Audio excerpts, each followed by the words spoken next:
नमस्कार। आशा करছি আপনারা সকলে অনেক অনেক ভালো আছেন। আজ সুস্মিতার নেস্ট পরিবারে নতুন আরও একটি ব্লগে আপনাদেরকে জানাই অনেক অনেক স্বাগত।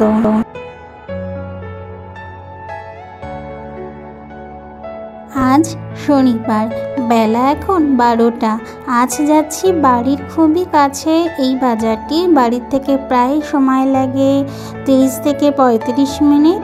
তো আজকে এই বাজারটাতে যেহেতু আমাদের সবসময় আসা হয় না, শুধুমাত্র কোনো অফিসিয়াল কাজ থাকলে বা ব্যাংক পোস্ট অফিসের কাজ থাকলে বা নিহারিকা স্কুল কোনো কাজ থাকলে তবেই আমাদের এই বাজারটায় আসা হয়।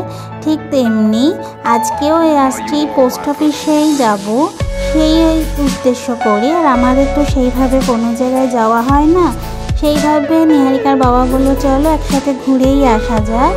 এসে দেখলাম জানলাটা বন্ধ, তার মানে বুঝলাম যে আজকে হয়তো কাজ হবে না। যে কাজটা এসেছি ওর বাবা ভেতরে গেছিল দেখছে না আজকে কোনো কাজ হবে না।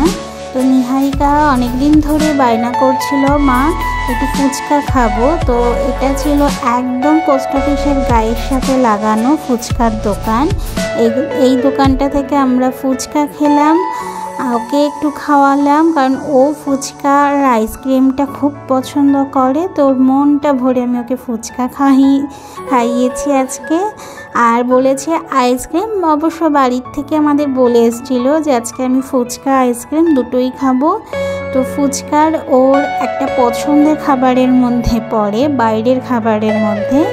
তো আইসক্রিম ও খাবে না, ও এটাও একটা আইসক্রিমই, কিন্তু ও এখন খাবে ফালুদা। ওর অন্য আইসক্রিম যে আইসক্রিমগুলো ও খায় সাধারণত সেই আইসক্রিম ও খাবে না আজকে। এই গাড়িটাকে দেখেছে বাজারের মধ্যে দাঁড়িয়ে থাকতে, তো আজকে এই গাড়িটা থেকে ও লিস্ট দেখে বলেছে যে আজকে আমি এটা খাবো। ওটার নাম ছিল ফালুদা, কারণ ও তো এখনও বলতে পারে না, খালি ফটোটাই দেখিয়েছে।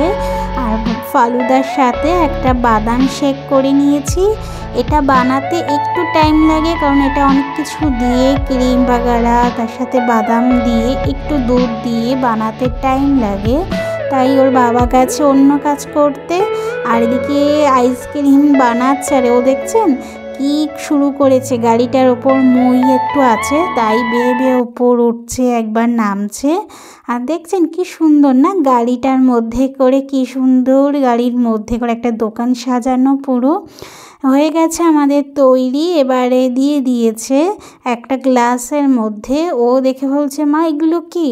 আমি তো জানি যে ও পুরোটাও শেষ করতে পারবে না, তাই আমি বললাম দাও আমার হাতে গ্লাসটা আর তুমি খাও। তো একদিক থেকে পড়েও যাচ্ছে, ও চেটে চেটে খাচ্ছে।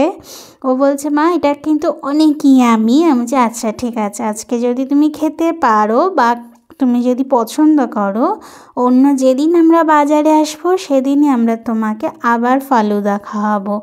ওই দেখুন পড়ে যাচ্ছে, দাঁড়ান আগে একটু খাইয়ে দিই, না হলে পুরোটাই ও ফেলে দেবে। আর ও যা দুষ্টু, ও তো খেতেও পারছে না কারণ ওপর একটা ক্রিম দিয়েছে, ও ধরতেই পারছে না ঠিকঠাক করে। যাক একটু হয়েছে, পছন্দ তো হয়েছে। চলুন এবার তবে বাড়ির পথে ফেরা যাক। দেখছেন পুরো মাঠ একদম খা খা করছে, তাই না? আর কিছুদিন পরে যখন বৃষ্টির জল পড়বে জমিগুলোর ওপরে, তখন সবাই আবার ধান চাষ করবে। তখন মাঠগুলো দেখতেও কিন্তু অনেক সুন্দর লাগে। যখন কাঁচা ধান থাকে তখনও ভালো লাগে, আর যখন ধানগুলো পাকবে তখনও ভালো লাগবে। আর এখন কেমন লাগছে, ধুধুর মাঠ, তাই না? তাহলে চলুন আজকের ছোট্ট একটি ভিডিও ছিল আপনাদের জন্য। ভালো লাগলে অবশ্যই একটি লাইক করে দেবেন আর অবশ্যই আমার সাথে থাকবেন। আর ভিডিওটি কেমন লাগলো অবশ্যই কিন্তু আমাকে জানাতে ভুলবেন না। আপনারা কেমন টাইপের ভিডিও চান অবশ্যই কিন্তু আমাকে জানাবেন আর আমার সাথেই থাকবেন।